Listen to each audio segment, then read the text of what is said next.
오늘 봉독한 말씀은 마태복음 16장 21절에서 26절까지 말씀입니다.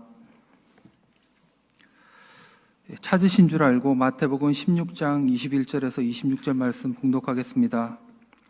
이때로부터 예수 그리스도께서 자기가 예루살렘에 올라가 장로들과 대제사장들과 서기관들에게 많은 고난을 받고 죽임을 당하고 제3일에 살아나야 할 것을 제자들에게 비로소 나타내시니, 베드로가 예수를 붙들고 항변하여 이르되 주여 그리 마옵소서, 이 일이 결코 죽게 미치지 아니하리이다. 예수께서 돌이키시며 베드로에게 이르시되 사단아 내 뒤로 물러가라. 너는 나를 넘어지게 하는 자로다.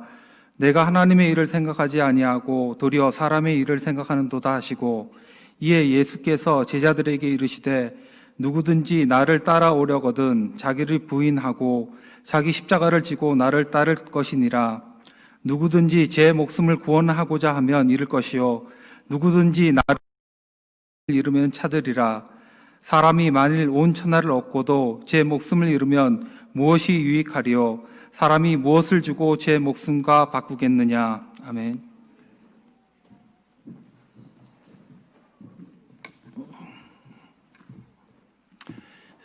우리 하나님의 크신 은혜와 복이 여러분과 함께 하시기를 바랍니다. 코로나19로 인해서 각 교회 예배 모임이 전부들 어려워졌습니다. 그리고 예배를 참석하는 것도 전염병에 대한 염려 때문에 많은 분들이 예배를 참석 못하는 분들도 있습니다. 그래서 각 교회마다 예배 출석률이 굉장히 저조들합니다. 우리 교회도 마찬가지입니다. 우리 한국교회 코로나19로 인한 그 영향을 코로나가 한참이었던 4월 달하고 그리고 그 뒤에 7월 달을 비교해서 조사한 데이터가 있습니다. 코로나가 한참이었던 4월에는 75%가 그 출석교회 온라인 예배에 참석했다고 합니다. 그리고 10%는 아예 예배를 드리지 않았다고 합니다. 7월 달 조사로 가면은 이것이 더 많아져서 아예 예배를 드리지 않은 교인들이 18%, 그러니까 벌써 10% 정도가 더 많이 예배를 드리지 않게 되었다는 조사 결과가 나왔습니다. 그리고 온라인 예배에 들어와서도 처음 예배가 시작하는 종을 치고 나서 묵상 조용한 기도로 시작해서 축도로 맞춰지기까지, 그때까지 예배를 다 드린 비율, 그러니까 계속 참여해서 예배를 드린 비율이 너무 깜짝만한 통계가 나왔습니다. 8%입니다. 그러니까 예배에 들어왔다가 중간에 다 빠져들 나간 거죠. 그래서 한 8%만 온전하게 100% 예배 시간에 참여를 했다고 합니다. 정말 믿어지지가 않았습니다. 근데 현실이 그렇다는 거죠. 우리 교회 성도들은 온라인 예배 드릴 때 어떻게 하고 있는지는 모르겠습니다. 다들 한번 조사해 봐야 되나, 그런 생각도 듭니다. 그러면 우리 교회의 민낯도 한번 볼 수 있지 않을까, 그런 생각도 듭니다. 이 코로나19라고 하는 정말 생각지 않은 일은 우리 믿음이 진짜인가를 적나라하게 볼 수 있는 그러한 계기가 되었습니다. 참 아픈 현실입니다. 마지막 때가 되면 이보다 훨씬 더 많은 일들이 일어나게 될 텐데, 지금도 이런데 그때가 되면 정말 어떻게 될 것인가, 이거는 심각한 우리 한국 교회에 대한 도전이라고 할 수 있을 겁니다.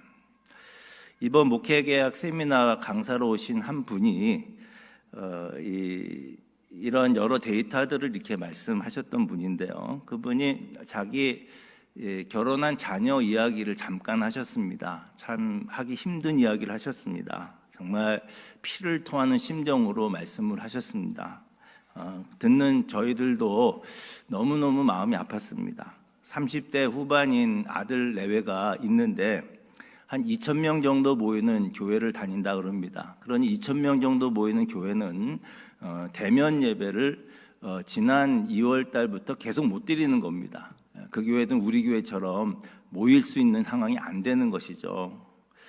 그래서 예배당에서 예배를 드리지 못하고 이제 처음부터 계속해서 영상으로 실시간 예배를 드렸다 그래요. 온라인 예배를 드리는 것이 뭐 성전에 모여 예배 드리는 것만 하겠습니까?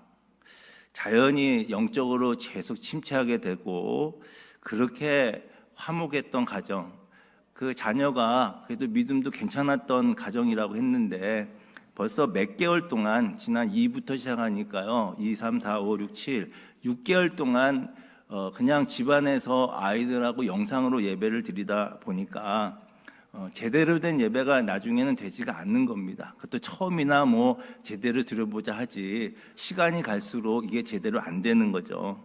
그러다 보니까 그 가정 안에 그렇게 사이 좋았던 부부 안에 다툼도 생기고 또 심지어는 크게 다퉈가지고 이혼까지 하자고 그런 말까지 나왔다고 합니다. 손주는 주일날 마치면은 할아버지가 목사님이 가시면 그날 주일날 찬양하고 율동했던 거 할아버지 앞에서 자랑한다고 오늘 이거 배웠어요 하면서 했는데 그것도 이제 다 없어진 것이죠. 아이들도 예배를 못 드리게 되니까. 그러니까 다 멈춰서 버린 겁니다. 그러면서 그분이 얘기하시는 게 이게 우리 지금 한국 교회가 가지고 있는 현실이다. 모임이 없어지면서 예배를 드리지 못하게 되면서 영상으로 드린다고 하지만 그러나 서서히 현실적으로 믿음은 계속해서 침체되고 없어질 수밖에 없다. 그러면서 이분이 그런 말씀을 하셨습니다. 아무리 어려운 상황이라고 할지라도 죽어도 성전에 모여서 예배를 드려야 된다. 이렇게 말씀하신 걸 들었습니다. 뭐 상황이 안 되면 어쩔 수 없겠지만 그래도 할 수 있다면 할 수 있는 상황이 된다면 와서 주님 앞에 예배드릴 공동체 안에 교제가 있어야 되니까요. 그런 예배를 드려야 된다. 이렇게 말씀하시는 것을 들었습니다. 사실 연세가 많으신 분들은 문제가 별로 되지 않습니다. 그분들은 이미 신앙이 기본적으로 돼 있으시니까요.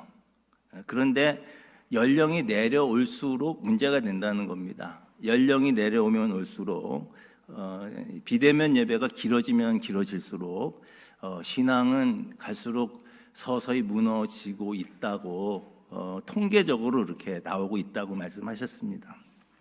가장 심각한 것은 우리 자녀들 세대입니다.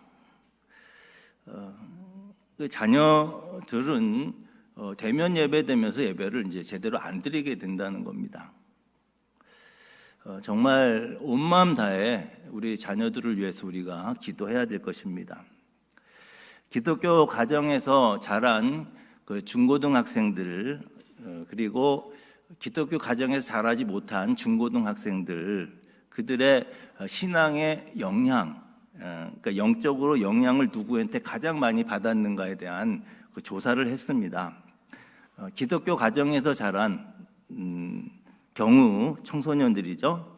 가장 큰 영향을 받은 사람이 37%인데 어머니, 그러니까 엄마한테 가장 큰 영향을 받고 있고 그 다음에 아버지가 23%.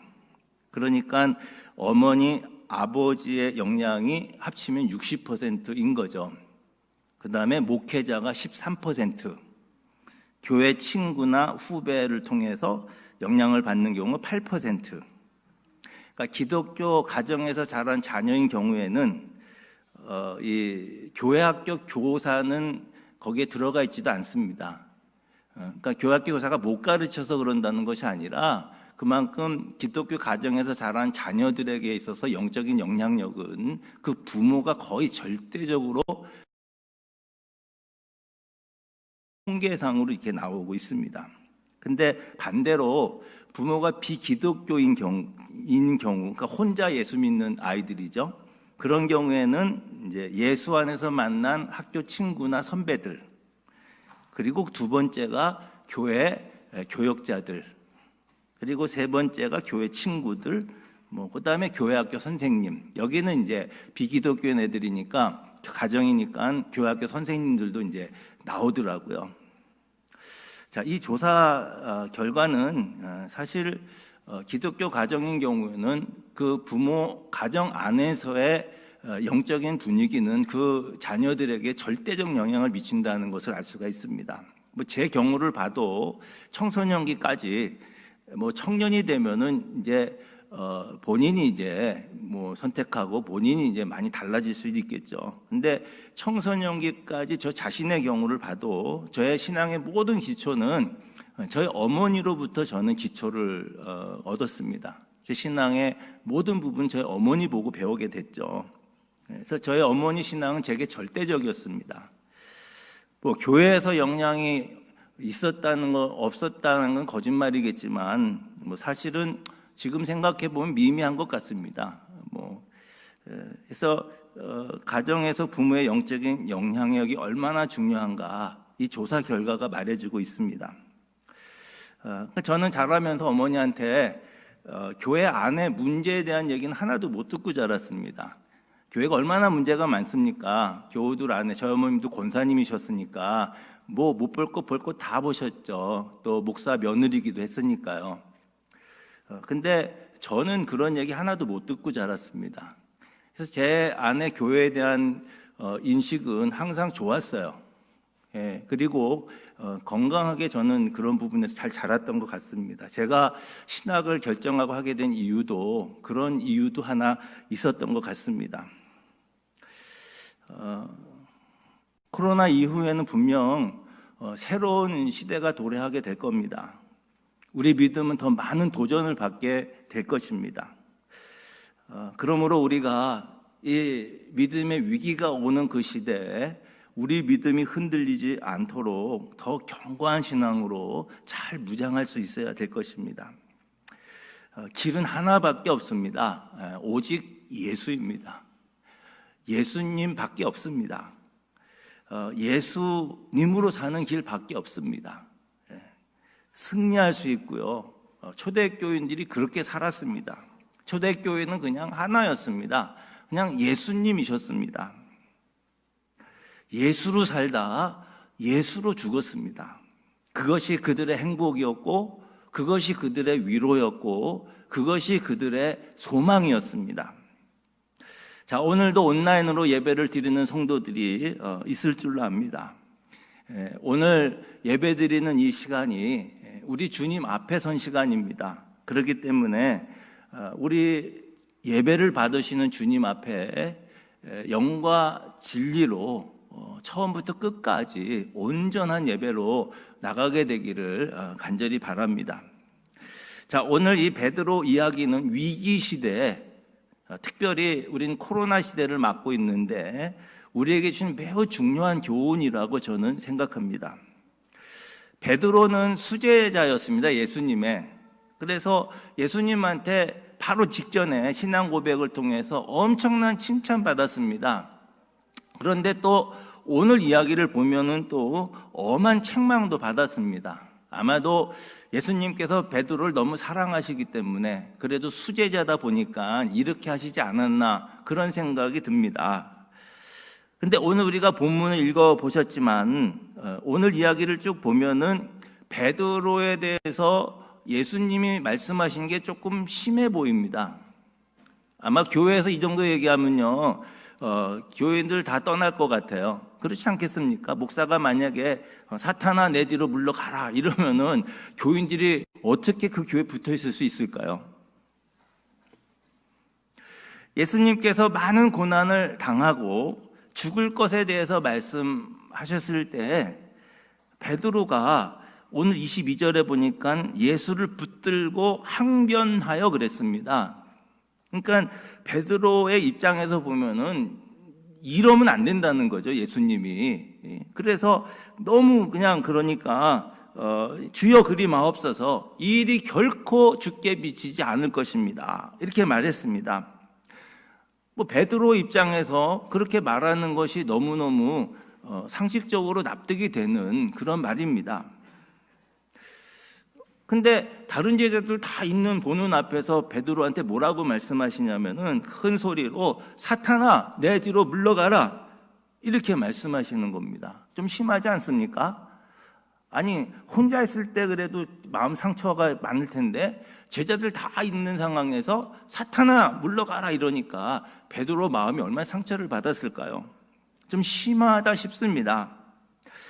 근데 여러분 한번 생각을 바꿔보시면 예수님께서 왜 그렇게 심한 말씀을 하셨을까요? 예수님이 그런 분 아니십니다. 성경 공간복음서를 보면은 예수님이 제자들한테 이렇게 심한 말씀 하시지도 않았고 제자들에게 그렇게 마음 상처 주는 말씀도 안 하셨습니다. 근데 유독 여기에서는 사단아라고 말씀하시면서까지도 그렇게 하셨다는 것이죠. 그렇다면 여기에 굉장히 중요한 교훈을 담고 있다는 것입니다.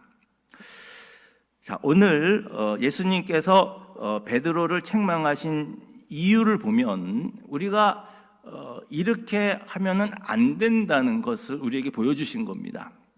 그게 첫 번째가 뭐냐면 23절입니다. 23절 중반절 보면은 뭐라 그랬냐면은 내가 하나님의 일을 생각하지 아니하고 도리어 사람의 일을 생각하는도다 그랬습니다. 그러니까 예수님이 믿음의 길을 가고 있는 제자의 길을 가고 있는 그 제자로서 결코 용납해서는 안 되는 것, 결코 받아들여서는 안 되는 첫 번째 이유를 여기 23절에서 말씀하고 있는 겁니다. 그건 뭐냐면은 하나님의 일보다 사람의 일, 하나님의 일보다 자신의 일부터 먼저 생각하는 거 하지 말라는 것입니다. 자, 우리가 하나님의 뜻이 무엇입니까? 이렇게 질문할 때가 있습니다. 그래서 어떤 때는 하나님 이 길로 가야 되나요? 저 길로 가야 되나요? 이렇게 하나님 앞에 기도하면서 질문할 때 있지 않습니까? 근데 우리가 이 하나님의 뜻을 구할 때 조심해야 될 게 하나가 있습니다. 뭐냐 하면 언제나 변함없이 하나님의 일, 하나님의 나라, 그분의 의가 먼저 구해져야 된다는 것입니다. 자, 이게 흐트러져 버리면은 절대로 분별이 안 되게 돼 있습니다. 그러니까 하나님의 뜻을 묻기 전에 내가 먼저 하나님의 나라, 하나님의 의, 그것을 먼저 구하고 있고 지금 그 삶을 살고 있는가를 먼저 봐야 된다는 것입니다. 왜 그렇습니까? 우리가 자기 일부터 먼저 생각할 때는 마귀의 미혹을 받기가 쉽습니다. 워낙 우리는 이기적인 사람들입니다. 아무리 착한 사람도 이기적이에요. 어쩔 수 없습니다. 사람이 손이 자기 안으로 굽는다고 어쩔 수 없는 게 인간의 본성입니다. 그래서 언제나 내 일을 먼저 항상 생각합니다. 내 자식 먼저 생각하지 남의 자식 먼저 생각하는 거 있습니까? 그렇지 않잖아요. 아무리 내 자식이 잘못해도요, 남의 자식이 더 잘못하는 마음인 것입니다. 이게 사람은 항상 내 일을 먼저 생각하게 돼 있다는 것이죠. 근데 이렇게 되면 반드시 마귀의 미혹을 받습니다. 신앙이 기복적으로 흐르게 되는 사람의 특징은 뭐냐 하면은 항상 내 일을 먼저 생각하는 겁니다. 그러니까 나예요, 나. 자기 유익을 먼저 생각하게 되면은 나중에는요, 기복적 신앙으로 갈 수밖에 없습니다. 자, 베드로가 예수님이 고난 당하시고 죽음에 이르릴 것에 대한 이야기를 들었는데 갑자기 정신이 번쩍 난 겁니다. 베드로 입장에서는.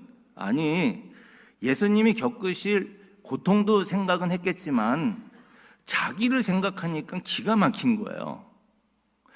지금 베드로가 어떻게 예수님을 쫓아왔습니까? 자기 어부 잡는 거 다 금을 던져놓고 예수님 쫓아간 거예요. 일생 동안 생업을 다 포기하고 예수님 쫓아간 겁니다. 이렇게 예수님만 믿고서 쫓아온 자기는 어떻게 됐냐 이겁니까? 모든 거 믿고 쫓아왔는데 자기는 지금 어떻게 될까? 이게 갑자기 그냥 확 정신이 번쩍 나는 겁니다. 그래가지고 예수님한테 붙들고 항변하게 된 겁니다. 베드로에게 있어서 예수님의 고난과 죽음에 대한 말씀은 결국은 자기에게도 내 인생도 이렇게 끝나지 않는가? 자, 여기에 대한 생각인 겁니다. 베드로는 그 순간에 철저하게 그냥 자기 중심적인 생각을 하게 된 것입니다. 그래서 예수님께서 베드로한테 사탄아 내 뒤로 물러가라 하신 거죠. 자, 이 말은 베드로가 사탄이라고 한 것이 아니라 그가 자기 문제, 사람의 문제를 생각할 때 자기도 모르는 사이에 사탄의 미혹을 받고 있다는 것을 말씀하고 있는 것입니다. 여러분, 그렇습니다. 사탄은 우리를 넘어뜨릴 때 끊임없이 자기 문제에 집중하게 만듭니다. 그러니까 주님은 바라보지 못하게 하고 자기 문제만 자꾸 몰두하게 만들게 돼 있어요. 여러분, 예수님 따라 사는데 갑자기 낙심이 되고 마음이 좀 울적해지고 좀 이렇게 슬퍼지는 때는 없습니까? 나는 정말 복도 없는 사람 같고 정말 작은 것처럼 느껴질 때는 없습니까? 사람들 만나면은 다 잘 사는 것 같고 다 행복해 보이고 온갖 세상 자랑하고 있을 때 나는 뭐지? 이런 생각 들 때는 없습니까?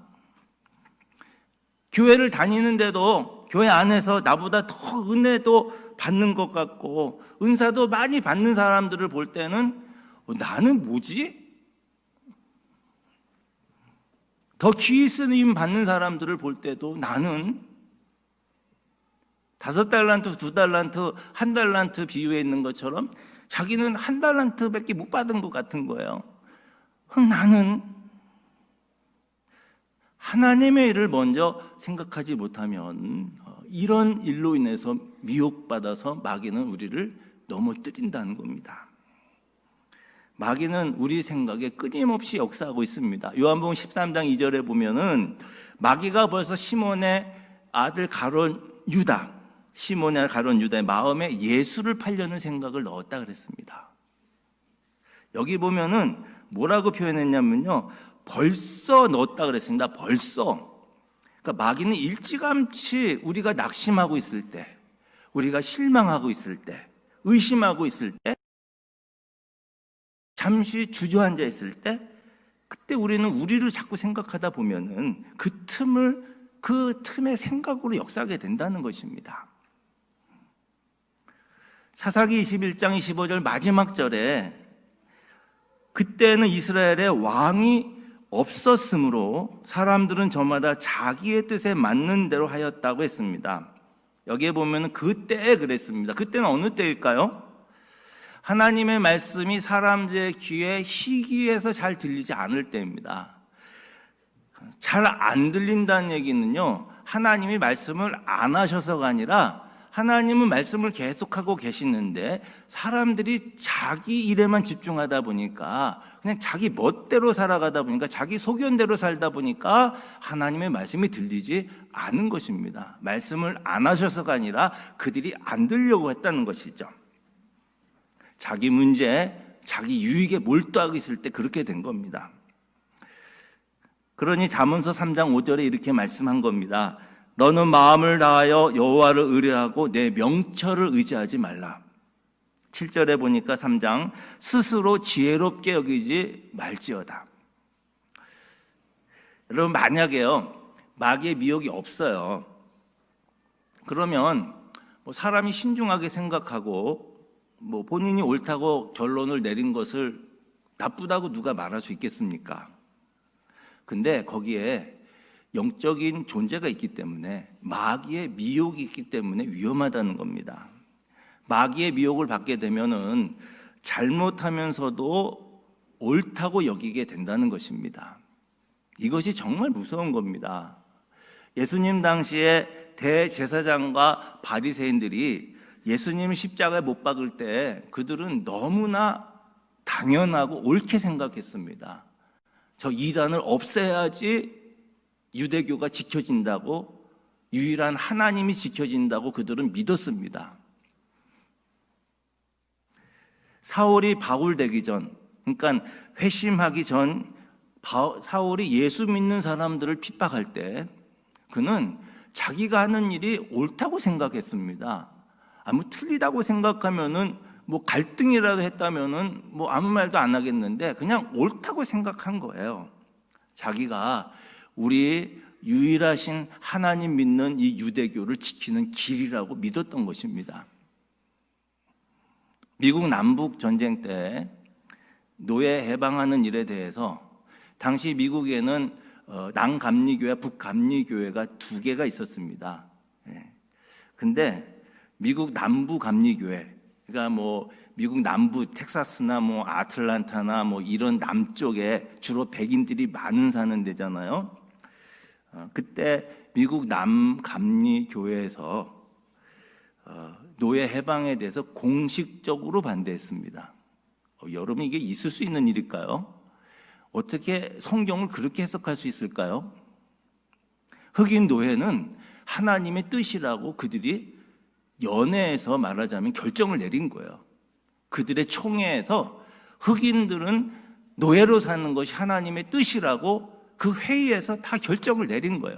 우리식으로 말하는 한국 감리교회에서 흑인 해방은 아니고 흑인들이 노예가 되는 것은 하나님의 뜻입니다 하고 교리 장정에다 집어넣었다는 거예요. 이럴 수 있다는 겁니다. 미혹을 받는 사람들의 자기의가 너무 무서운 겁니다. 스스로 옳다고 여기는 것입니다. 마귀가 자기 일을 할 때 사람의 생각을 지배해서 사람을 통해서 일하기 때문에 그렇습니다. 그래서 자기가 옳다고 판단한 일을 하면서도 엄청난 죄를 짓고 파멸의 길로도 갈 수 있는 것이죠. 그러므로 언제나 우리가 하나님의 나라, 하나님의 의, 하나님의 일을 항상 먼저 생각하셔야 됩니다. 이게 뒷전으로 밀려나가면은 우리들은 반드시 마귀의 미혹을 받게 돼 있고 하나님의 뜻대로 살지 못하게 됩니다. 그게 첫 번째고요. 두 번째 주님이 말씀하셨습니다. 24절에 보니까 예수께서 이제는 제자들에게 말씀하십니다. 너무 유명한 말씀이죠. 누구든지 나를 따라오려거든 자기를 부인하고 자기 십자가를 지고 나를 따를 것이니라.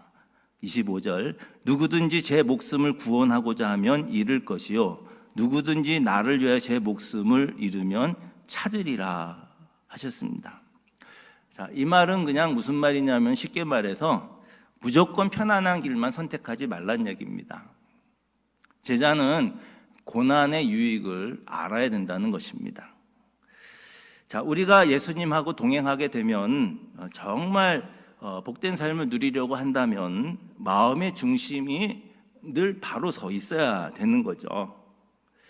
그때 중심이 서 있는 사람은요, 예수님을 따라 사는데 고난도 옵니다. 이렇게 말씀드리면 저는 그래도 좋습니다. 이 대답이 나오는 사람입니다.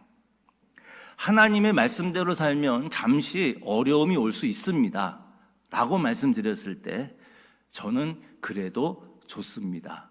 이 대답을 하는 사람이 제자도의 정신이 있는 사람인 것이죠. 근데 인간의 천성은 뭐냐면요, 천성의 성품은 고난이 싫습니다.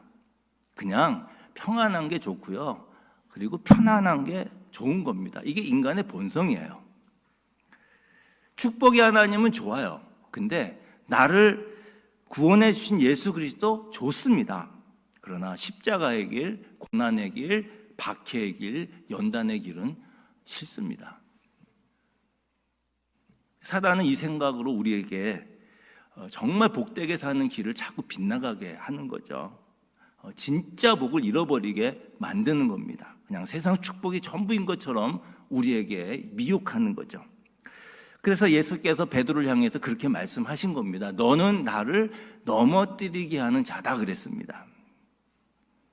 예수께서도 육체를 입고 계실 때 인간적으로는 십자가 지는 일이 너무너무 힘들다는 것을 아셨습니다. 오죽하면 겟세마네 동산에서 기도하실 때 아버지여 할 수만 했던 이 잔을 내게서 옮겨주십시오. 그렇게 말씀하실 정도였으니까 예수님이라고 육체로 받는 고난의 어려움을 모르는 바가 아니었던 것이죠. 그럼에도 불구하고 예수님은 내 원대로 마시옵고 아버지의 원대로 하십시오. 비록 제가 십자가를 지는 그 고통이 온다고 할지라도 나는 주님이 그렇게 하시라고 하시면은 그렇게 하겠습니다. 이 대답을 하신 것이죠.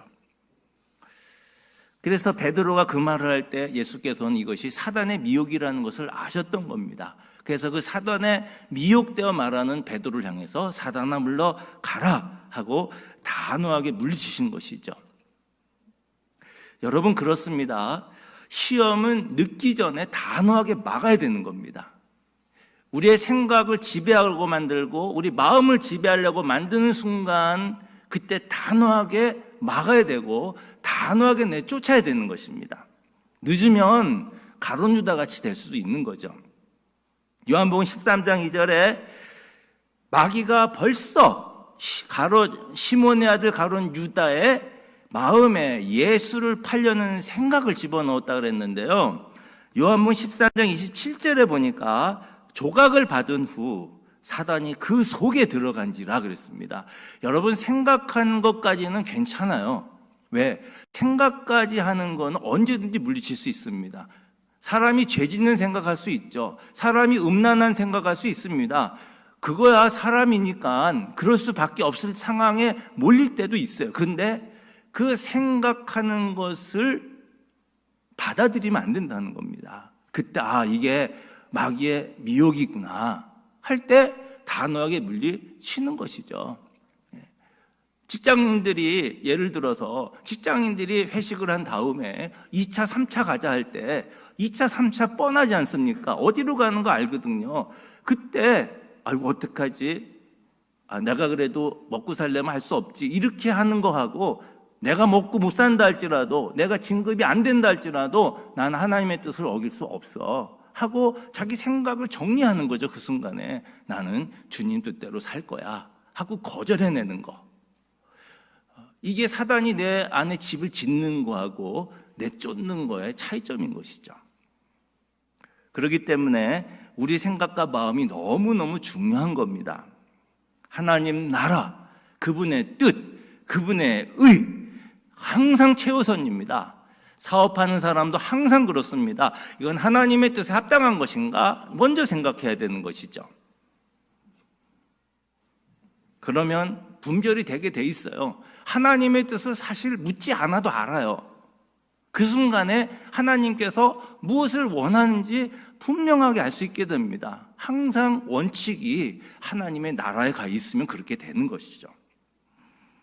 내 재능으로 무엇을 해야 할까? 내가 땀 흘려 번 돈으로 나는 무엇을 해야 될지 알게 됩니다. 그리고 기꺼이 자기를 들여 헌신하게 됩니다. 그래도 기쁜 거예요. 그래도 감사한 것입니다. 청년들 옛날에 청년부 할 때 그 공동체 훈련 중에 이 난파선 체험을 하는 것이 있습니다.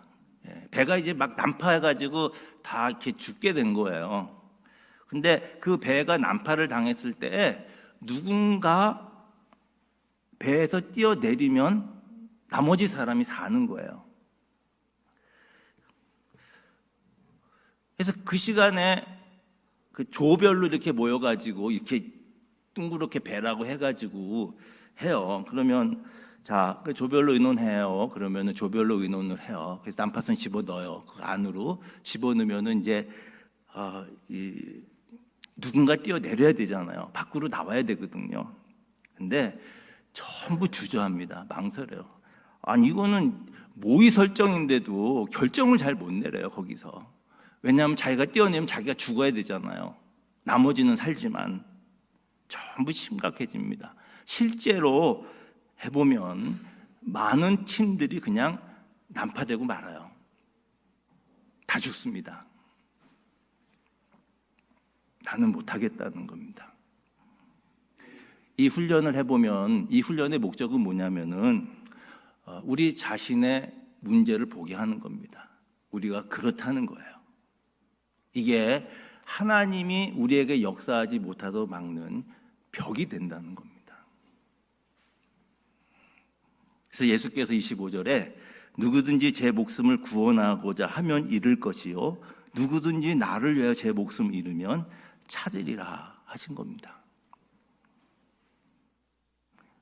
예수께서 부활하시고 난 뒤에 성령을 체험하고 난 베드로, 그는 십자가에 거꾸로 못 박혀 죽었습니다. 지금 이 고백하고는 너무 다른 삶이 되었죠. 사도 바울이 마지막 예루살렘을 향해서 갈 때 영적인 눈이 열린 사람들이 예언을 했습니다. 예루살렘 가면 당신은 붙여가지고 환난을 겪게 될 것입니다. 그러니 가지 마십시오라고 말렸습니다. 그때 베드로가 뭐라고 말했냐면 사도행전 20장 24절에 내가 달려갈 길과 주 예수께 받은 사명 곧 하나님의 은혜 복음을 증언한 일을 마치려 하면은 나의 생명조차 조금도 귀한 것으로 여기지 아니하노라 그랬습니다. 하나님 나라가 분명해졌어요, 바울한테. 그러니까 내 사명이 지금 그 길이라면 나는 그렇습니다. 나는 이 길을 가야겠습니다라고 결정을 내리고 간 겁니다. 제2차 세계대전 중 순교한 독일의 기독교 신학자 디트리 본 회퍼라고 하는 그분이 나를 따르라라고 하는, 우리 한국말로 번역된 나를 따르라고 하는 책에서 이렇게 말했습니다. 예수님은 그리스도이시기 때문에 사람들을 불러 당신의 말씀에 순종하라고 요구할 권위가 있으십니다. 예수님이 사람들을 부르신 것은 당신은 한 스승이나 선한 삶의 모형으로 따르게 하심이 아니라 하나님의 아들 그리스도를 따르게 하심입니다 라고 했습니다. 여러분, 우리가 예수님을 따라가는 것은 그분의 삶이 멋지고 아름다웠기 때문에, 그분이 병자를 많이 고쳤기 때문에, 그분이 선한 일을 많이 했기 때문에, 물론 그렇긴 하죠. 그러나 그것보다 더 중요한 건 뭐냐면은 그분이 하나님의 아들이시며 그분이 그리스도시라고 하는 예수님 자신을 쫓아가는 거라는 겁니다. 그러니까 예수님 자신을 쫓아가는 삶하고 그분이 행했던 행적의 일부분을 쫓아가는 거하고는 너무나 다른 것이죠. 들어보셨을 겁니다. 한 번은 아프리카 선교사가 미국 본국으로 돌아오게 됐습니다. 근데 아무도 환영해 준 사람이 없어요. 근데 마침 한 배에서 대통령이 내리는데 붉은 카펫이 쫙 깔리고 나팔을 불며 많은 사람들이 환영하는 모습을 보게 된 겁니다. 이 선교사님의 아이들이 아버지, 왜 우리는 아프리카에서 그렇게 고생하고 왔는데 아무도 환영해 준 사람이 없어요. 이때 선교사님이 이렇게 아이한테 대답을 했답니다. 우리는 아직 본국에 돌아온 것이 아니기 때문이란다. 우리가 우리 본향인 하늘나라에 가면 하나님께서 우리를 환영해 주실 거야. 우리는 아직 우리나라로 돌아온 것이 아니란다. 여러분 안에 이 중심이 바로 서 있다면 우리는 주님의 나라 들어갈 때 영광스럽게 들어가게 될 것입니다. 세상에 조금 덜 주어진다 할지라도 그거에 욕심 부리지 않게 될 거예요. 우리 자신이 스스로 법을 어겨가면서까지라도 그렇게 재물을 취하려고 하지 않을 겁니다. 왜? 주님의 나라가 우리에게 있기 때문에 그렇습니다. 우리의 고향은 하나님 나라인 것입니다. 이 땅이 우리 고향이 아니에요. 여기는 하나님 나라의 인생을 살라고 보내신 부름 받은 곳입니다. 보내심을 받은 곳이에요. 교회라는 말은 보내심을 받았다라는 의미도 갖고 있지 않습니까? 오늘 이 중심을 가지고 이 위기 시대에 우리의 믿음을 다시 한번 점검해 보시고, 나는 정말 하나님 나라와 그분의 의면은 충분한가? 그리고 나는 결코 편한 길을 가려고만 하지 않고 주님이 고난의 길을 가라고 하고 주님이 말씀대로 살라고 하신다면은, 그래서 고난이 온다면 네, 제가 그 길 가겠습니다. 이렇게, 여기에 대해서 우리가 한번 질문해 보시고 주님 앞에 분명한 답을 가지시고 그 영광의 주님의 나라를 향해서 믿음으로 달려가는 여러분 되시기를 주의 이름으로 축원합니다.